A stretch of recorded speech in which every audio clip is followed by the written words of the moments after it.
bahwasanya doa hari ini itu diantara dua persimpangan. Ada yang pertama, yang mereka ketika berdoa maka sekedar menjadi rutinitas. Mereka kalau berdoa itu menjadi rutinitas, hanya mereka ucapkan, mereka aminkan ketika ada yang mengucapkan, tetapi tidak pernah hadir hatinya, tidak pernah hadir kesadarannya ketika mereka mengucapkan doa itu. Karena doa ini sekarang seakan-akan telah menjadi autopilot. Dia kemudian seakan-akan menjadi sebuah kebiasaan, menjadi sebuah rutinitas, ya, yang akhirnya menyebabkan seseorang di dalam berdoa itu tidak pernah betul-betul memahami doa itu mengarah bagaimana, latar belakang dari doa itu apa, dan lain sebagainya, yang akhirnya menjadikan seseorang itu di dalam berdoa ketika tidak hadir hatinya pada doa yang dia pinta dan dia ucapkan, menjadikan bermasalah doa itu di hadapan Allah Subhanahu wa Ta'ala. Ini kemudian yang pertama. Ada yang kedua, yaitu adalah mereka yang senantiasa berdoa tetapi doanya hanya sebatas doa, tidak ada ikhtiar. Doanya difahami tetapi difahami secara separuh-separuh karena dia tidak mentadaburi doa itu bagaimana dan bagaimana tafsirnya. Tentunya kita paham doa itu bermacam-macam. Ada doa yang disampaikan oleh para malaikat, ada doa yang disampaikan oleh para nabi, ada doa yang disampaikan oleh mereka yang tertahan di pintu surga. Itu kan beda-beda.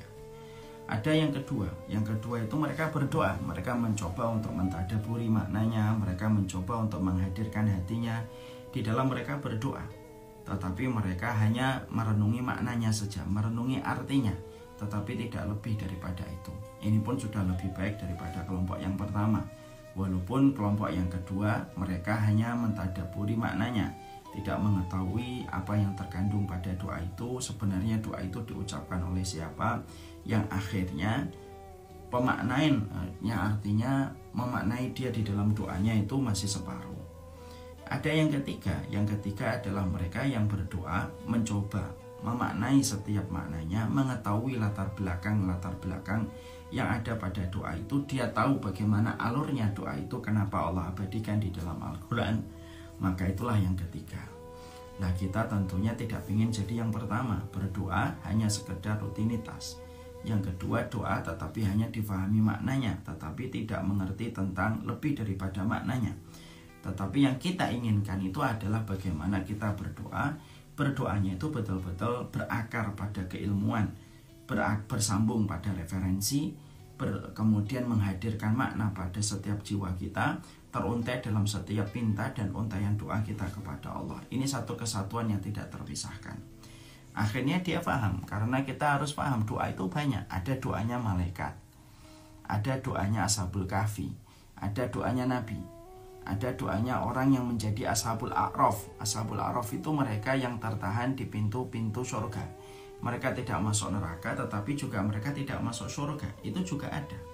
Dan ternyata beda-beda.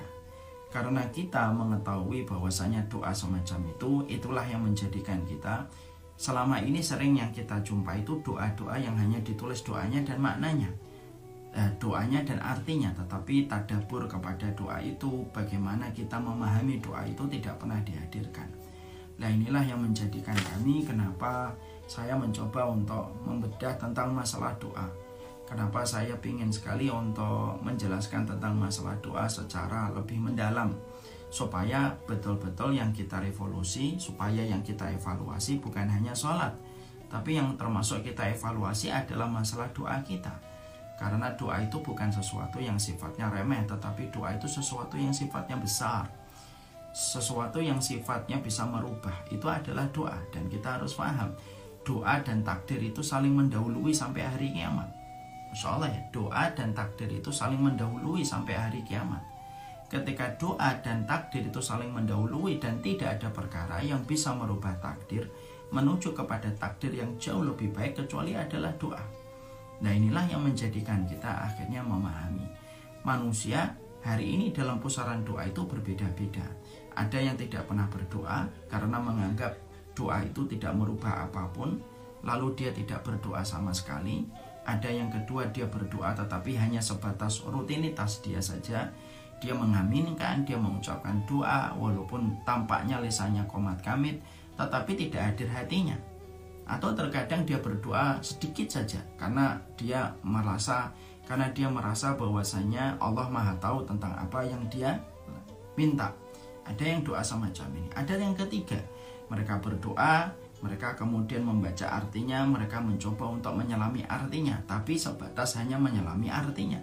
Ada yang keempat, yaitu adalah mereka yang dia berdoa, dia fahami latar belakang dari doa itu, berakar pada keilmuan, berakar kepada referensi, lalu ketika sudah berakar kepada keilmuan dan berakar pula kepada referensi, akhirnya dia mencoba untuk menghadirkan hatinya, mengikat maknanya di dalam hatinya, kemudian mengukir di dalam untaian doanya kepada Allah Subhanahu wa Ta'ala. Maka ini yang kemudian menjadi masalah penting kita. Makanya inilah yang menjadi pertimbangan saya untuk kemudian menulis doa. Sebenarnya ini nasihat saya untuk diri kami dan keluarga. Karena banyak perkara itu dimulai dari kita berdoa. Bukankah Rasulullah SAW beliau dimenangkan oleh Allah dalam perang Badar dimulai dari satu doa. Allahumma anjis lima wa'adjani, Allahumma ati nafsi ma wa'adjani, ya. Allahumma intuhlika hadhil isabah min ahli islam la tu'bad fil ardi. Nabi Rasulullah SAW itu ketika beliau sebelum perang Badar, ada salah satu doanya beliau yang sangat terkenal. Ya Allah, berikanlah apa yang engkau janjikan. Ya Allah, berikanlah kepada kami apa yang engkau janjikan kepada kami. Dan kemudian kalaulah kelompok ini tidak kemudian mendapatkan kemenangan, engkau tidak disembah di atas muka bumi. Masya Allah. Doa itu diucapkan oleh Rasulullah SAW dengan penuh keyakinan, dengan hati yang dihadirkan, pikiran yang juga ditundukkan, karena mengetahui arti dari setiap doa ketika dipanjatkan kepada Allah. Dan ternyata Masya Allah, ketika doa itu dipanjatkan oleh Rasulullah, Allah memberikan kemenangan kepada Rasulullah SAW. Allah memberikan kemenangan kepada para sahabat dimulai dari satu doa. Makanya kalau kita melihat, tidak ada orang di atas muka bumi ini yang mereka menjadi pahlawan, mereka mampu memberikan hal yang terbaik kecuali mereka berdoa. Doa itu kekuatan. Makanya kita selalu teringat apa yang pernah disampaikan oleh Umar bin Khattab. Umar bin Khattab, Masya Allah, beliau mengatakan, Inni la ahmilu hammal ijabah wa innama ahmilu hammad doa. Sesungguhnya aku tidak pernah khawatir apakah doaku dikabulkan oleh Allah ataukah tidak. Tetapi yang lebih aku khawatirkan adalah ketika aku tidak mendapatkan hidayah untuk terus berdoa. Masya Allah ya. Jadi seorang Umar bin Khattab itu lebih mengkhawatirkan kalau dirinya tidak pernah mampu untuk menghadirkan doa. Makanya doa itu merupakan bagian dari indikator keimanan orang kepada Allah Subhanahu wa Ta'ala. Semakin dia paham tentang Allah, semakin dia akan berdoa kepada Allah. Sebagaimana keyakinan seorang anak. Anak itu kalau dia yakin kepada orang tuanya, dia tidak pernah ragu untuk meminta. Dia tidak pernah ragu untuk berharap kepada orang tuanya. Ketika dia masih kecil, dia melihat es krim, maka dia akan meminta es krim. Ketika dia melihat makanan, maka dia akan meminta makanan. Kalau dia melewati toko mainan, maka dia akan meminta toko mainan. Kenapa? Dia yakin. Kenapa dia meminta? Karena dia yakin orang tuanya bisa mewujudkan apa yang dia minta. Ya, makanya doa itu bukan hanya sekedar masalah